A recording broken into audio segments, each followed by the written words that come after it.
Today on the Bandrew Says podcast, we're going to be analyzing the YouTube trending tab, a move to ban Steven Crowder from YouTube, and pissing off a whole lot of people, so feel free to stick around and get triggered. Sorry.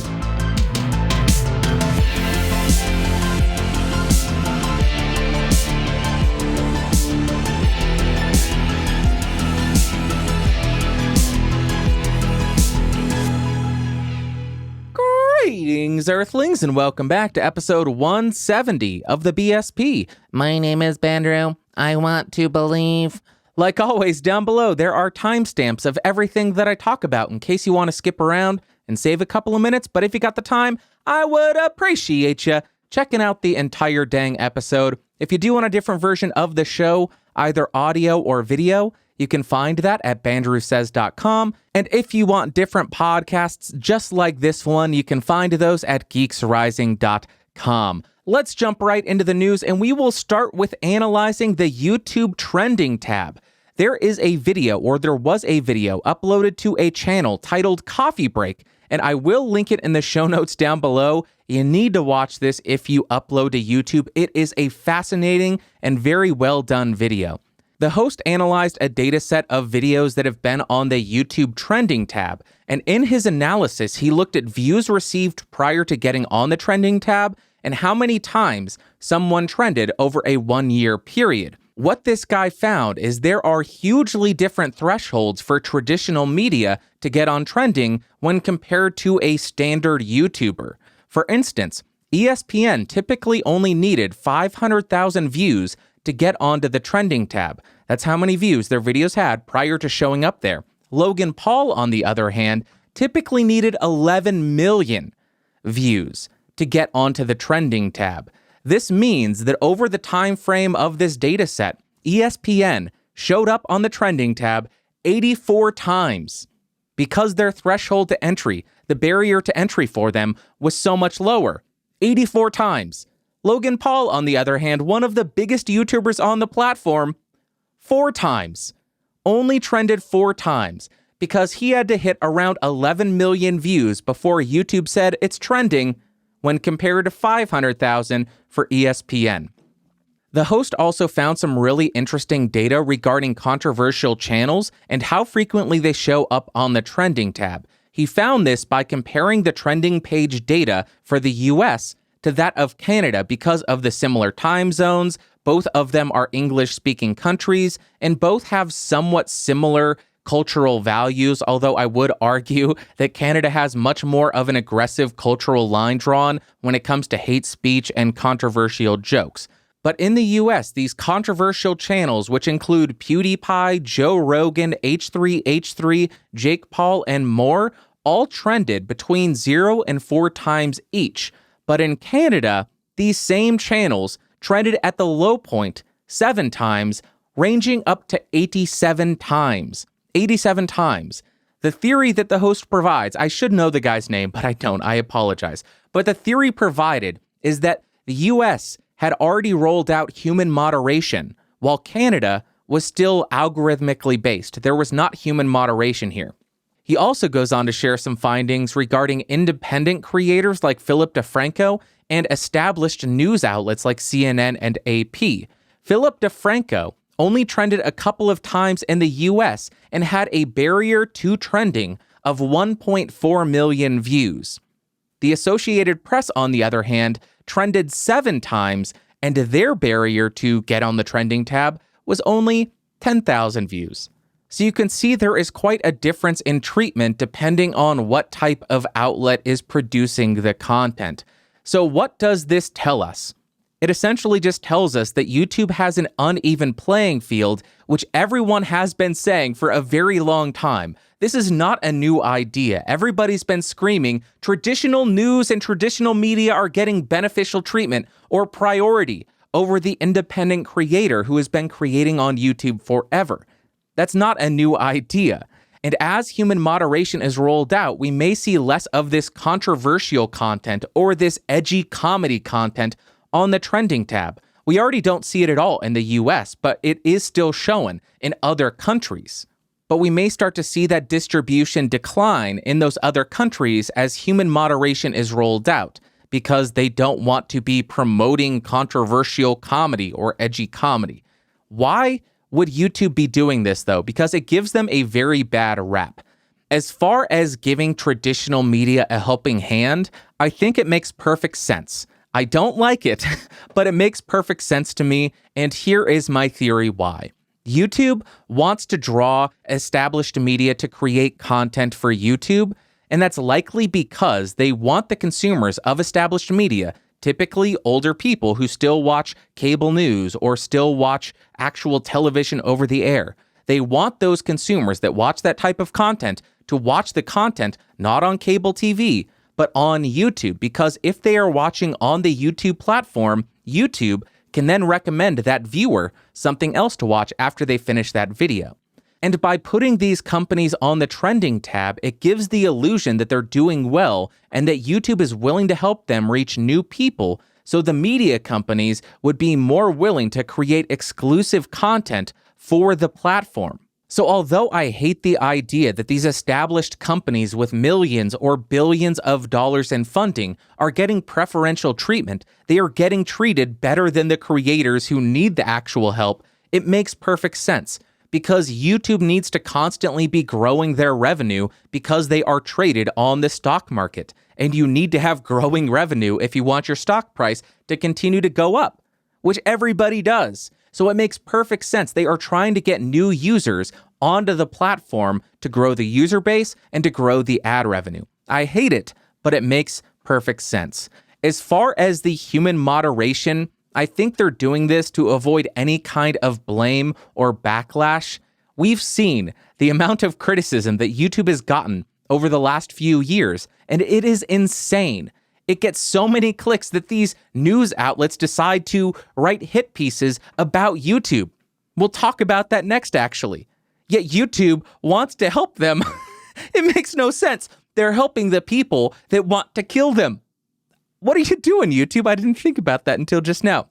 I think that YouTube saying that we're not going to feature these edgy people is the middle ground that they've found. Because now they can say we're not going to ban these people, so they're not getting censored, they're not getting deplatformed, but at the same time, YouTube can reply to these hit pieces and say, well, we're also not actively promoting them on the front page. It's the middle ground that I think they've found that may not be good for anybody, but it limits the backlash that they get. It limits the negative press that they get. So what can you as a creator do with the knowledge that the trending tab is biased towards established media? There's really nothing that you're able to do in order to manipulate the algorithm to get into the trending tab, at least not to my knowledge. And if I did have that knowledge, I wouldn't share it with you. I would be using that to my own benefit and then selling it to a couple exclusive people for millions and billions of dollars. I'm not going to give that away for free, but I don't know anything. You just need to be aware that YouTube doesn't have an even playing field, and you need to develop your growth strategy to circumvent the areas that you know are being manipulated. How do you do that? I don't know. I don't know that one either. I guess don't cover breaking news stories, because that is an area that YouTube has publicly said they will de-rank the independent creator in lieu of surfacing the established media because they don't want disinformation getting out there. So maybe don't cover breaking news stories if you rely on the algorithm for your discoverability. On that note, maybe don't develop a growth strategy that relies solely on the actual algorithm. That changes so frequently, and you see so many different eras of YouTube because of that. What works today may not work tomorrow, so if you develop your entire content strategy on YouTube recommending your video, you may be getting a whole heap ton of views today, but tomorrow that could disappear. You need to have a diversification of your discoverability. I don't know the best way to go about that. You need to mix search, you need to mix recommendations, you need to mix off YouTube recommendations or discoverability, have your own website. You need to have other social media. You need to have as many different places that will drive traffic to your videos or will allow people to discover your videos as much as possible. I don't know if that made any sense. You can't rely solely on YouTube's algorithms because that can change overnight. Essentially, I'm just saying don't rely on anyone else to help you get views. You are the one that needs to drive traffic to your videos because YouTube, they may not be out to destroy you, but they have no obligation to drive traffic to your video. And the algorithm definitely doesn't care about you or your feelings or your income. So I guess just develop a strategy for your content that doesn't rely on anybody else to drive traffic to it. Yeah, that's easier said than done, Bandrew. What are you saying, you dope? That's an impossibility! I'm sorry. That's it. I got nothing else. I will link the actual video in the show notes because, my God, is it fascinating seeing this guy's analysis of the trending tab. Now, let's go ahead and cover Vox versus Steven Crowder, which is the move to have Steven Crowder banned from YouTube. Let me present the information to you, and then I'll share my opinion and piss some people off. So before we go any farther, I will say it's been lovely having you as a listener and a viewer. I appreciate all the time. I know a lot of you are going to be mad. I'm sorry. There's a Vox host by the name of Carlos Maza. Maza? Not sure how to pronounce it. And Carlos is gay. This doesn't matter to me at all. I couldn't care less what his sexual orientation is, but it comes into play a little bit later in this story. Carlos hosts a lot of videos on Vox that are opinion pieces regarding or focusing on politics. The second person in this story, Steven Crowder, he's a conservative, straight, opinion, political, comic, commentator type person thing. And again, I couldn't care less what his sex or orientation is, but I guess it's important to discuss. Steven Crowder has made a lot of rebuttal videos to the positions that Carlos has taken. And in these videos, Steven Crowder has not just addressed the points that Carlos made, but has also made jokes about how Carlos speaks. He has a little bit of a lisp and made jabs at the fact that he's gay.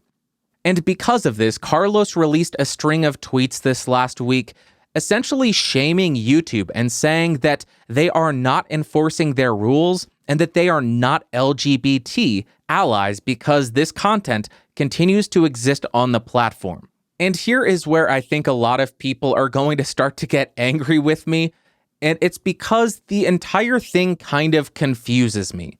The thing that confuses me is in this entire thread, he constantly refers to himself as well as the LGBTQ community as queer creators, but at the same time, he's criticizing Steven Crowder for calling him queer.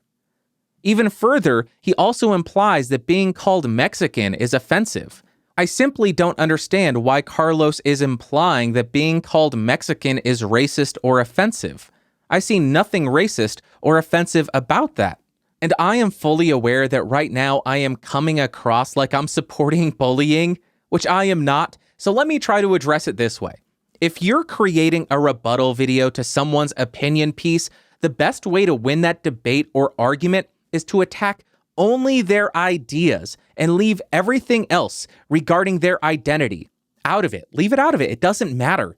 In a rebuttal to somebody's opinion piece, the only thing that it accomplishes is degrading your argument. But while I say that, I understand completely that there are people on both sides of the aisle, both far, far left and far, far right, who will use someone's identity to discount their opinion.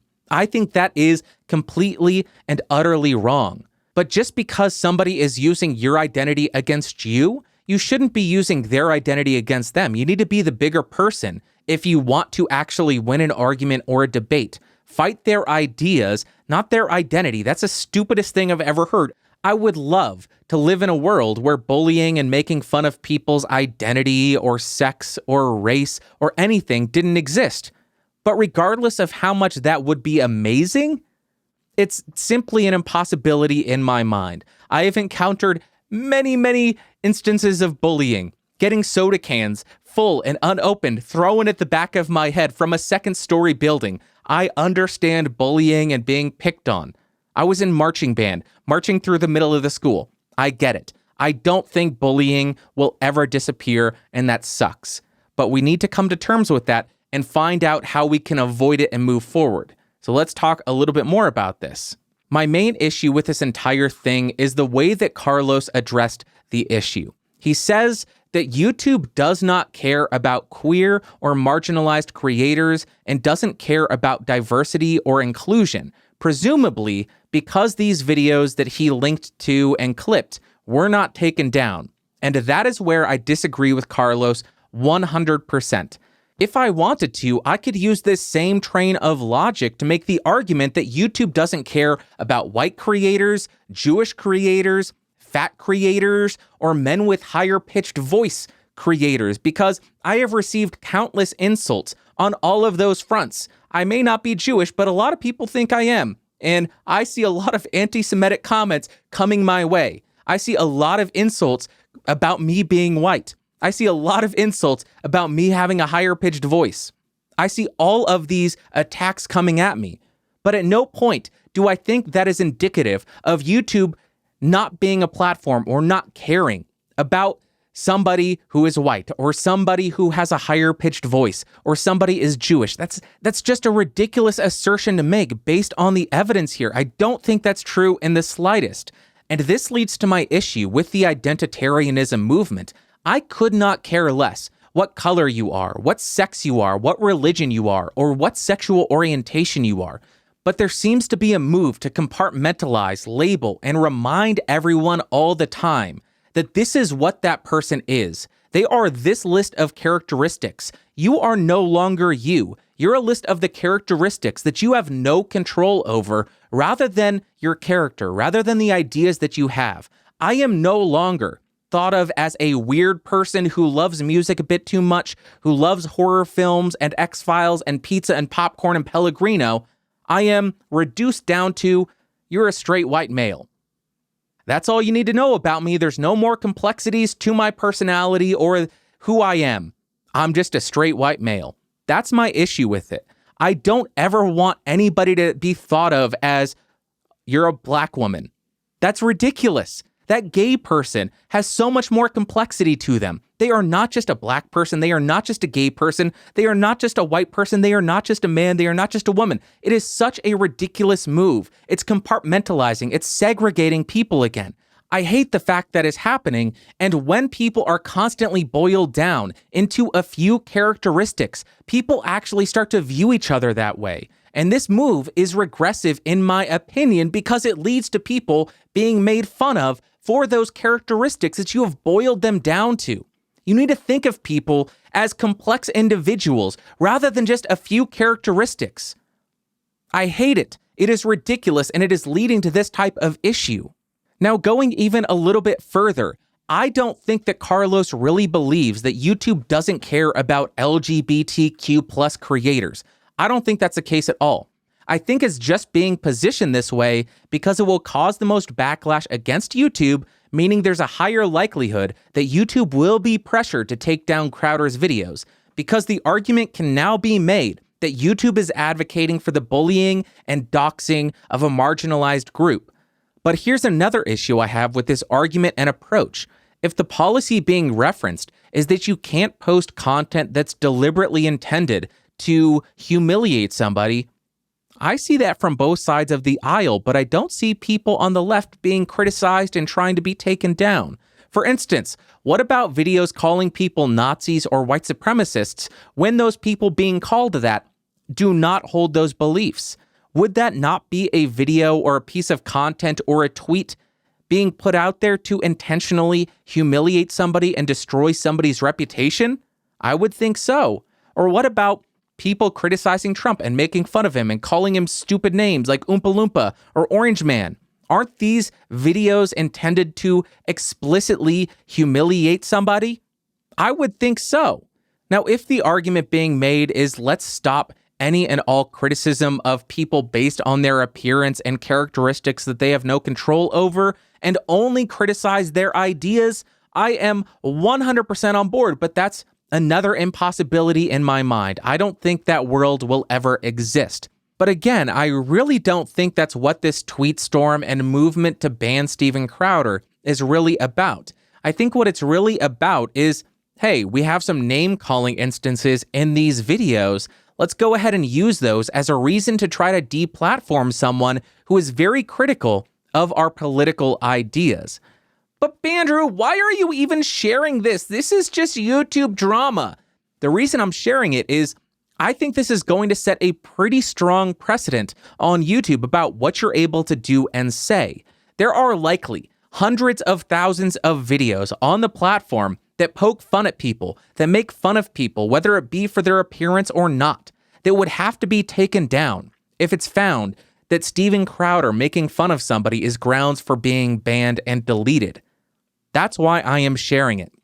So what should you do with this information? I would just advocate that if you are somebody who criticizes others online, that you avoid criticizing anything about their identity, their looks, their sex, their orientation, because that is ridiculous, that's stupid. All it does is degrade the quality of your argument. And instead of doing that, instead of making fun of somebody, go ahead and criticize their ideas and try to win that argument and that debate with better ones. That's how all debates, all criticism, all conversations about sensitive subjects should probably go. Leave all the identity crap at the door because it doesn't have any weight in an actual conversation. But now, let's go ahead and jump to a place that we have not been in a while, the conspiracy corner.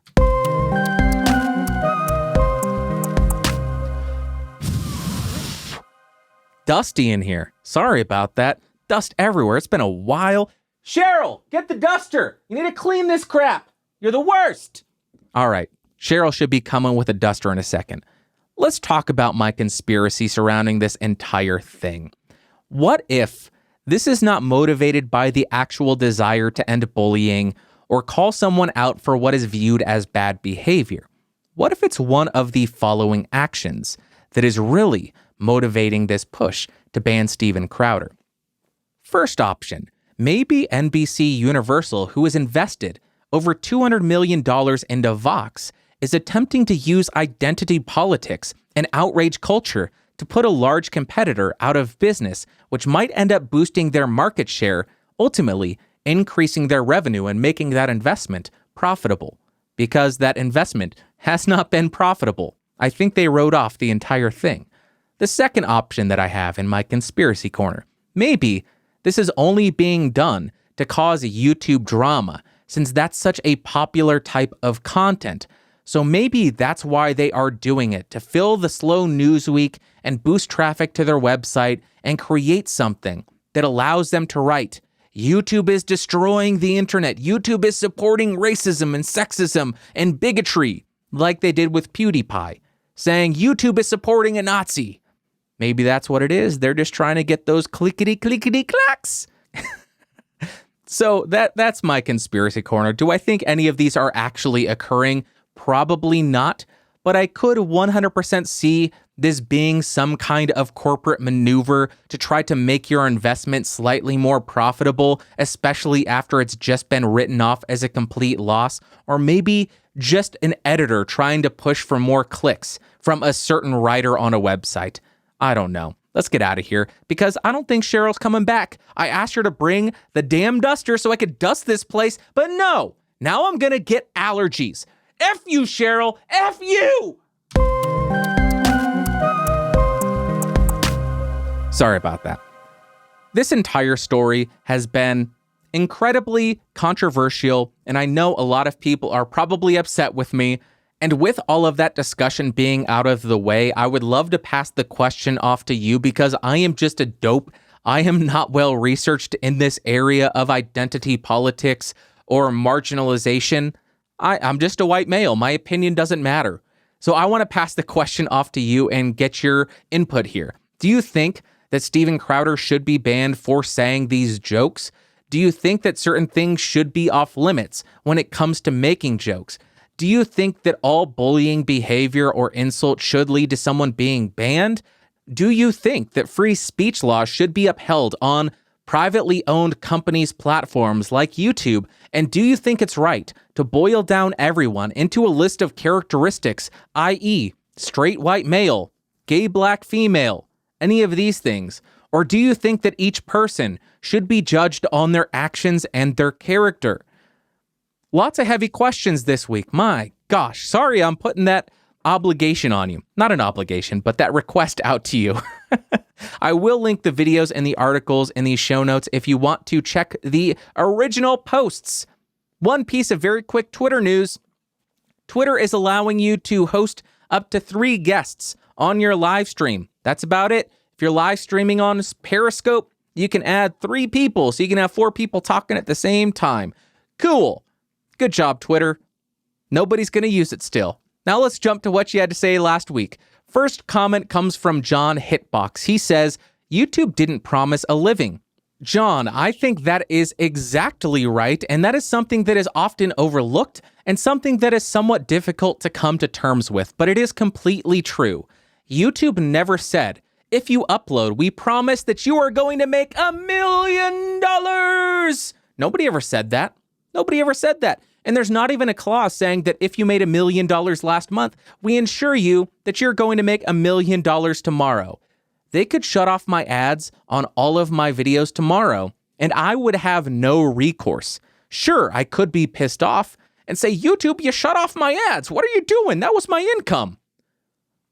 But they have no obligation to pay me any money to run ads on my videos. If running ads on my videos would ultimately be a bad business move for them, they have the right. They have the fiduciary responsibility to say, we are not going to run ads on those videos because we need to maximize our shareholder profit. That is their obligation, not to the creator, not to paying the creator. If paying the creator is ultimately beneficial for the company as a whole, 100% they will do it. But if it at any point becomes damaging to the company, no, they're going to cut you off. So, as you said, YouTube never promised that you could make a living uploading videos to YouTube. That was a happy accident. I was uploading to YouTube since 2005, where ads didn't exist. I had a video, I think it's 850,000 views. I earned a whopping $0 off of that video. So yeah, there's no right to make a living on YouTube. Nobody promised that uploading to YouTube would lead to you becoming a millionaire or getting paid. You are not entitled to the income from YouTube. It is a privilege to be able to upload to YouTube and be able to earn a penny off of it because they have spent millions developing the platform and the infrastructure to allow you to even upload or have access to ads. That is all a privilege that you don't have the entitlement to or the right to. That's my take on it. John, I agree. Next comment comes from Roger. He says, big question. What is it about the first 8 episodes of the BSP that you decided to delete them all? I can't find them either here or the Geeks Rising channel. All right, Roger. You want the truth? You can't handle the truth. Okay, maybe you can. Sorry. Don't mean to be presumptuous. All right, Roger. Since I think you can actually handle the truth, we're back in the conspiracy corner. Those first 8 episodes, could it be that I just changed the complete focus of my podcast and I didn't think they were fitting to keep in the feed? No, not at all. That's not the case. The real case is I exposed some huge secrets that I was forced to take down. Could it be I was discussing Area 51 and exposing the truth? What about Roswell? What about that missing Malaysian Airlines flight? What about 9/11? Or the water-powered car? Or Nessie? Or Bigfoot? All of these huge questions that have been unanswered for so long. The first 8 episodes answered all of them. And then, that knock.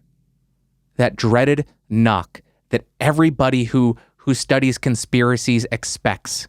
The Men in Black came and forced me to delete all of them. It's against my will, nothing I can do, they're gone. That's what happened. Cheryl, how's that duster coming? Where is it at?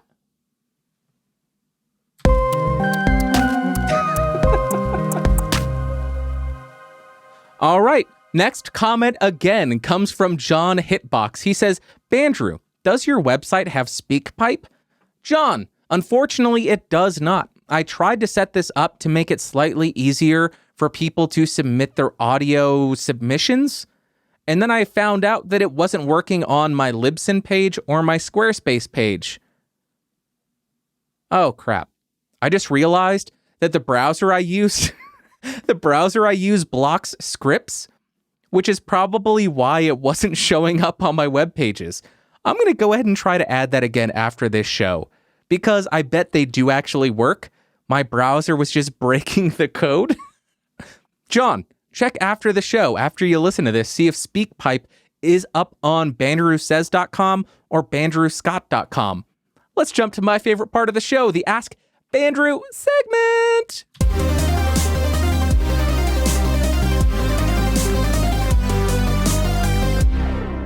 All right. If y'all got any questions at all, life, audio, life, pizza, any questions at all, go ahead and send them to askbandrew@gmail.com, and I will answer them on an upcoming episode of the podcast. Reminder, I'm terrible at reading out loud and in my head. I'm terrible at reading all across the board.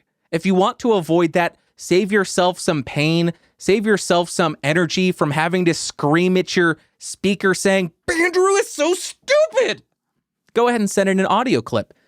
askbandrew@gmail.com. What am I doing? I'm losing it. First email comes from Stefan. He says, let's start off by saying, thank you very much for the kind words. I appreciate it, Stefan. Not going to toot my own horn here. I have narrowed my microphone search down to the XM8500 and SM48. I noticed the SM has more roll-off, but the XM8500 seems to be hotter and require less gain. I was wondering which one you would recommend, seeing as how I can get both for the same price, and I need 3 mics. I heard the 48 would require more gain, but I prefer not to turn up the gain unless I have to. If it was your money, and you had the interface I have, which is the UMC 404 HD, what would you go for a podcast setup? Thanks again. Keep going with your show. Thank you, Stefan. I will do just that. Here is a test. I went ahead, pulled the microphones out. I actually still have them on my desk right here. XM8500, Shure SM48. I recorded samples with them, running into the Focusrite 18i20, which is similar noise performance as the UMC 204 HD, and I leveled them both to -16 LUFS, which is why when I do off-axis tests, it's the same level as speaking into the front. A little bit misleading there, but here is my comparison of those two microphones. Now I'm speaking into the Behringer XM8500, 3 inches away from my mouth, connected to the Focusrite 18i20, with the gain set at around 3 o'clock, and this is how it sounds speaking into the front of it. I will go ahead to 90 degrees, 180 degrees, back to 90 degrees, and then back at the front. And now I'm speaking into the Shure SM48 at 3 inches, pointed at my mouth, again connected to the 18i20, with the gain set at about 330 or 4, so just a little bit higher, and this is how it's sounding. I will go around to 90 degrees, then around to 180, back around to 90, and then at the front of the microphone. Stefan, there you go. That is my very brief audio comparison, so you can hear them both right next to each other. What I hear is the XM8500 is fuller in the bottom, but was on the verge of being boomy or boxy. It wasn't as clear. And then the SM48 had a lot more clarity. Although you did have to turn up the gain a little bit higher with the 48, it didn't introduce a ridiculous amount of noise. You were just increasing it a tiny bit more. And I don't think that that minor increase in the gain, meaning the minor increase in the noise floor, would be as detrimental as a slightly boomier microphone. So if you could get the XM8500 and the 48 for the same price, I would personally go with the SM48 for that little bit of added clarity and cleanliness in the bottom end. That sounded very, very weird. Cleanliness in the bottom end? Clean yourself. All right. I hope that answered your question, Stefan. Thank you very much for emailing in. Next email comes from Roll On. They say, hi, Bandrew. Been watching your vid lately and would like to know which mic would you recommend more for streaming? Samson Q2U or the Blue Encore 200? I can get both at about the same price right now. Thanks. Hopefully you can still get that at the same price. Roll on. It's been almost a month, but again, I tested the microphones. I will play that for you in a second. Connected direct to the 18i20. I'll talk about the gain, and mastered both of them to -16 LUFS using Auphonic, which is why the off-axis sounds about the same level as speaking into the front of it. So here are the samples of those two microphones right next to each other. All right, so right now I'm speaking into the Blue Encore 200 connected to the 18i20 with 48 volts phantom power turned on, which is always a bit crazy to me because this is an active dynamic. Don't really get it, but my gain is set at about 3 o'clock, and this is how the microphone is sounding. We will go ahead and move over to 180, actually 90 degrees rather, show you how it sounds here. Going around to 180, show you what it sounds like from the rear, what kind of rejection and coloration you get back there. Move back around to 90 degrees, and then end at the front of the Blue Encore 200. And now I am speaking into the Samson Q2U over the XLR mode. I am not using this in USB mode. Connected direct to the 18i20. Gain still set at 3 o'clock, but I've turned off the phantom power, and this is how it sounds. Seems a tiny bit louder and a little bit more full in the low end, and it still has that clarity that you had with the Encore 200. So pretty nice sound here. I will go around to 90 degrees, show you the off-axis rejection and coloration. Going around to 180 degrees, show you what it sounds like here. Go back around to 90 degrees, and then end at the front of the Samson Q2U. Cult hype. Whoop. What? Roll on. I hope that helped. Here is what I heard. I would love to hear what you heard in the comments down below. Let me know.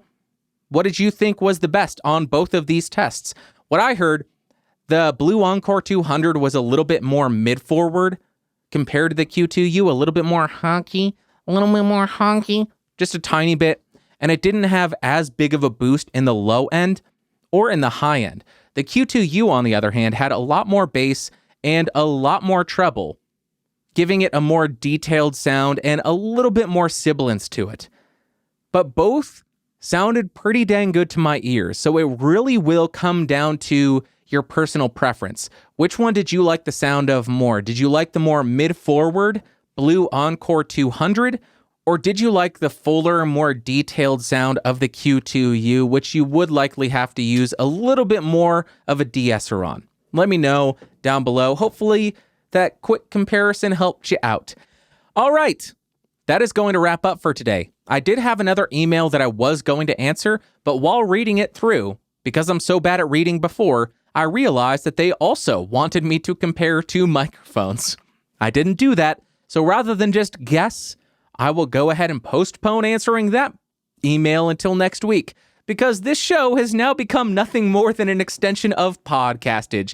Tell me what two microphones to buy. Yeah, that's a great way to that's a great way to run your show. Insult your audience. I'm a moron. I got nothing personal to say at the end because I live a boring life. I've been watching a lot of horror movies. What a big shocker. What I meant to say is I'm a straight white male.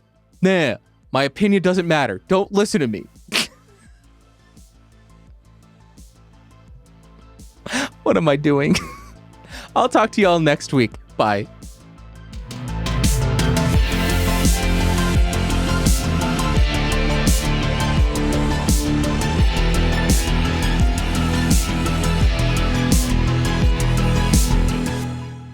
This has been a Geeks Rising production. Your executive producer of Bandrew Scott. For more information, head over to www.geeksrising.com.